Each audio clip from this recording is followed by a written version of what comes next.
Hello and welcome to Talking About It. I'm John Griffith. I'm Cara Kilduff. How are you? I'm well. How are you? Pretty good. What have you been up to? Nothing. Nothing? Nothing at all. Nothing at all? No, I'm just kidding. No, I went to, what was last month? Last month was February. Yeah. Oh, I went to Italy. Oh, It yay. was nice. Came back. Was in Tuscany. Very nice. I refused to clean a pair of my boots because they're crusted with Tuscan mud. Okay. So I'm just going to let that fall off. That's all. That's cool. How about you? So I'm just trudging along through life and trying to enjoy our 20th anniversary year. It's our 20th anniversary year on this show. What anniversary is that? That's not paper. What is it, silver? I don't know. But good news, big special coming up in July of 2015. So we'll be live in our regular time slot, and then on July 31st at 7 p.m. we have a 2-hour special celebrating 20 years of Talking About It. That's crazy. Is there going to be cake? There better be. Is it going to be gluten-free? No. No. It's going to be good. No, it's going to be good. Well, we have a special guest tonight. Yes. Dr. Vince Pellegrino, welcome to the Hello. show. Yes, and we will be Well, I talking. hear you talking Italian, so I was like, oh my God. Italiano ora, huh? You speak now? No, but No. I have my therapist actually gave me the Rosetta Stone for Oh, you did? Italian. Did so you learn? I What'd have you learn? to. Well, when I go back, I have to pay attention because there's a 3-year-old little boy, Ettore, that I adored, and I want to go Aw. back and see him. I only said 2 things to him. He was a little shit real quick, and he was flipping the lights on and off where the adults were trying to have dinner. His father's screaming at him, Ettore, Ettore, his mother too. And he's just standing there, and I looked at him and I just said, per favore. I whispered Please. it, Right. and he turned the lights on and then ran into the living room. And I was just like, I'm in love. Oh. How are you? I'm good. Tutto bene, as Italiano. We say in Italian, all's well. So, Are you a fluent speaker? pretty much, yeah. Well, you have to be. I mean, you have like a super Italian name. Pellegrino, you're right. Yeah. Pellegrino, that I means love pilgrim. you. I love your water. Thank you so much. Unfortunately, it's another family. Un'altra famiglia, not my family. So, wish it was. But my dad did all right on his own. So, anyway. Well, you are here because you have written a book. Yes. Yay. Yeah. So, Talk it out. Pretty, isn't No it? more No more gay gay shame. Yes, it is. Thank So you. right before we went live, I wanted to know, like, I like the fact that there's exclamation points. Was that intentional? Yes, yes, Okay. because I really need to emphasize that. It's the cause of much suffering and discomfort in the gay community. And shame, I found out from working with all the men and women, mostly men, that I worked with on the book, that shame covers not just gay, it's cultural, it's women, it's ethnicities, you know, the shame that others are made to feel from rules and regulations and laws, and you know, it's just the cruelty of people sometimes. And it was so touching. My dear friend Wayne was my manager and all that. His cousin is a high-powered lawyer, and my friend Wayne's father got sick, and he was in the hospital, and they were all there. And Gary, that's his name, Gary said he read the book and he was crying because he felt so much sympathy for the men in the book and what they've been through, and myself as well, you know, growing up and, you know, knowing I was gay at a young age, and, you know, been sent to a military school when I was 12, stuff like that, you know, because my father didn't like the way I was growing up, and didn't last there long, 2 months, but, you know, it really taught me to be fearful of the world, you know, and to be careful, to be secretive. And it's so important to talk it out, you know, and to let people know who you are, even if it's 1 or 2 people, to let them know, to find someone out there that you could, a friend, a teacher, you know, if I even address the camera there, please, you know, kids, don't keep this to yourself. Tell someone, find a good friend, find a teacher. Teachers, I'm a teacher, hello. And I really, you know, I'm there for you. And I would absolutely encourage you to come to me and let me know what's going on. Because don't keep this, it's still difficult, even though we live in this, yay. Yeah, well, I mean, It's not all unicorns and rainbows. No, so. no, it's like, I just found out from one of my, I had a guest on Sunday at I did a show, Gays Living and Growing Up in Long Island. Yeah, hello. And, and that, you know. they have those there? Well, it's not so easy. And there's how many bars? Maybe 2 or 3. No, yeah. And but there's my friend Michael, who's is a guest with me tonight, here to support. But he, you know, promoted all these different organizations that were out there, Gay Men's Chorus, and there's a film festival, and there are bowling and sports that is available for And legally for the young people. And Yes, and all these different events that they're doing. And then we do that in Connecticut as well. I have a home in Connecticut, and we have like evenings at martini nights, we call them. But restaurants open their doors for us, and of course they make money. Yeah. And it's so important that, you know, we meet each other, that we go out there, we get out there, that we're not alone, that we don't stay in our room in front of that computer, or, you know, that isolates you, that does not let you, you know, meet the world. And you need to meet the world, because the world, not always nice, but there are a lot of beautiful people in this world. And I'll say that, even despite some of the craziness that's going on in the world right now. Well, the subtitle of the book is No More Gay Shame. What Right. is the spectrum of gay shame that you've encountered? Oh, good. Wow. That, well, gay shame goes to a closet, we call closet queens. You know, those people that cannot accept being gay. They live in a closet, they go to rest areas, they go to other acting out places. They live in shame because, you know, and we call them the tea rooms, which are really the bathrooms, and they still do it. They're still going to these places, and there's alcoholism, drug addiction. I had an awful date on Sunday, and this date said to me, he classified men over 50, gay men over 50, as either dead, hello, HIV positive and wanting the same, drug or alcohol addicted, or fit but going through mini menopause, and that and there only seeks 20 and 30-year-olds. Hello, what is that, me? A 20, 30-year-old is very nice to talk to, but I want a man who's older. Like, I mean, Yeah. what's yourself? I mean, what kind of woman would you want to have? I want somebody my age or older. I'm not into like a 20-year-old. You're not a babysitter. Yeah, you know, I want somebody who's like, you know. On your same level. Yeah. Right. I mean, Yeah. that's what, and I thought he was so, the date didn't last too much longer, you know, and, but it just seems that was from a gay man who's a political person as well. And it was just shocked me that this person that I would consider to be smart would say such things to me. I think he was trying to be funny, or I don't know. He was very serious when he said it, and I certainly didn't, because I had two lovers who were positive.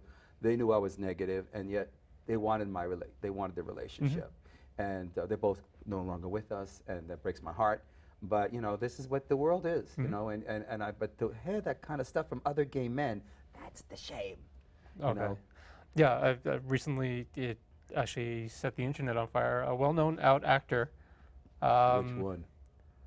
We're not allowed to say who it is. Well, it was all over the internet. Russell Tovey. Who? Russell Tovey. He's a Okay. British actor. He was most familiar. recently on the series Looking, which was canceled Oh, I love recently. that show. And yeah, he made a comment almost deriding effeminate male actors. Uh-oh. Yeah, I still adore him, but I think he could have worded he could have worded it a lot better, and I Yeah. think a lot of that I'm a was man. just I'm a real his man. own his own internalized issues That's what we get. came out, and it just set the interwebs ablaze. That drives me crazy when I hear that. I'm a real Good man. man. Yeah. No Yeah. fats, no femmes. Huh? No fats, no femmes. Oh, hello.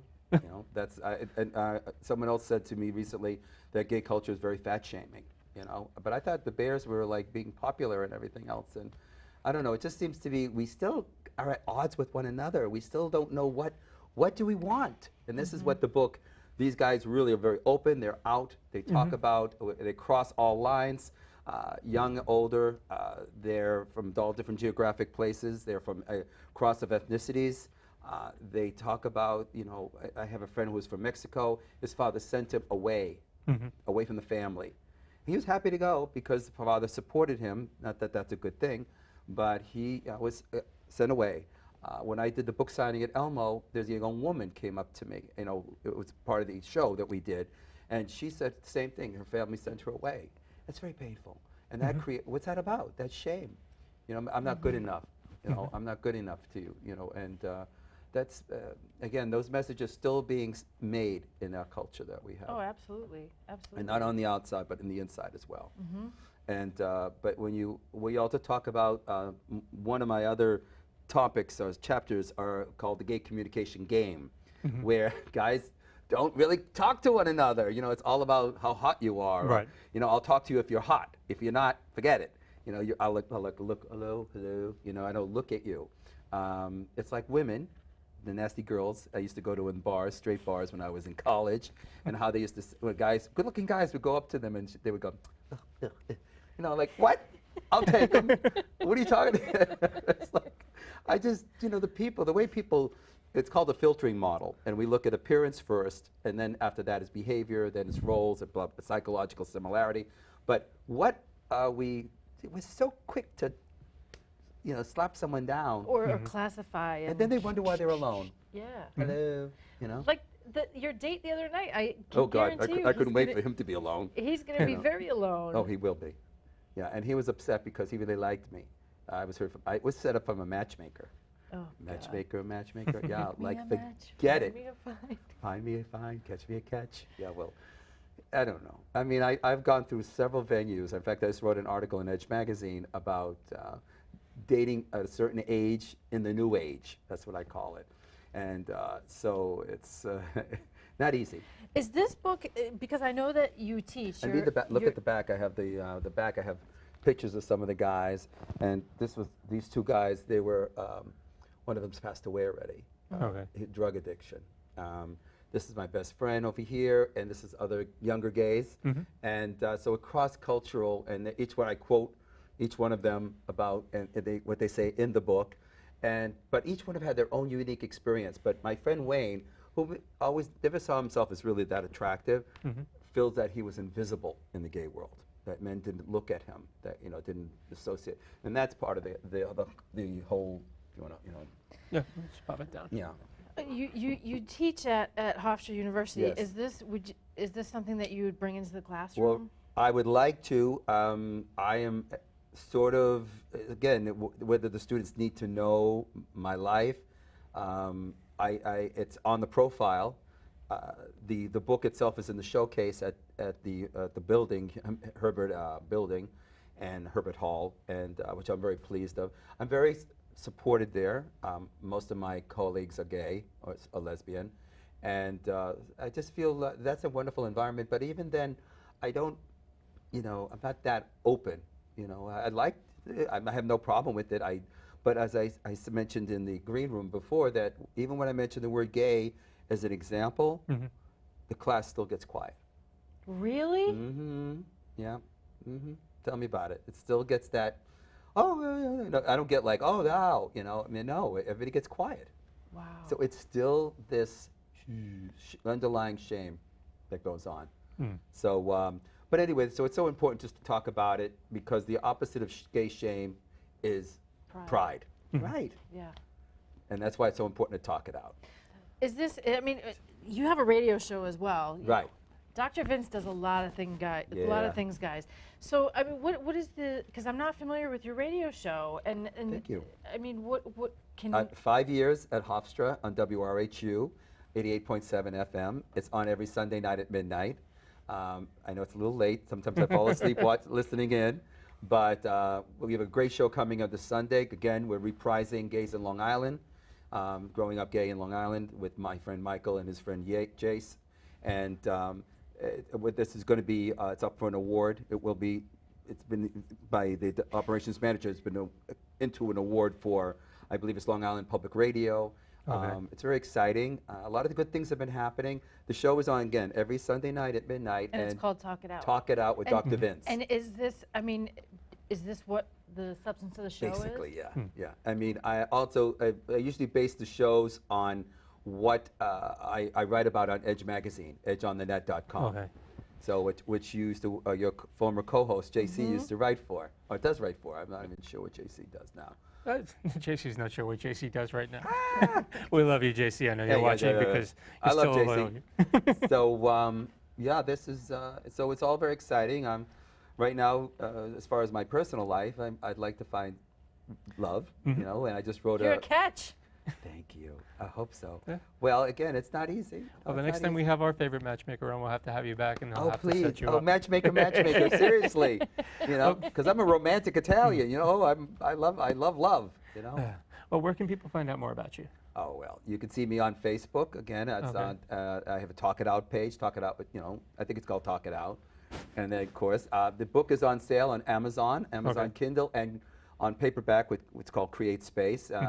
It's for $9.99 for the Kindle and $15 for the Oh, yeah, it's a paperback. bargain. It It's is a bargain. and it's worth it. And I think a lot of people, it helps to open up dialogue that we so dearly need, not only with each other, but also with our families and friends and those who don't understand who we are. And so I really appreciate this opportunity to talk about it on your show. Yeah, sure. No, thank you for taking the time out of your schedule to come and visit Happy us. to do it. Thank you And for coming. I hope you can come back again Oh, I at some will. point in the future. Thank you. Thank you. And- Oh, by the way, a little cup. Wanna talk about a cup?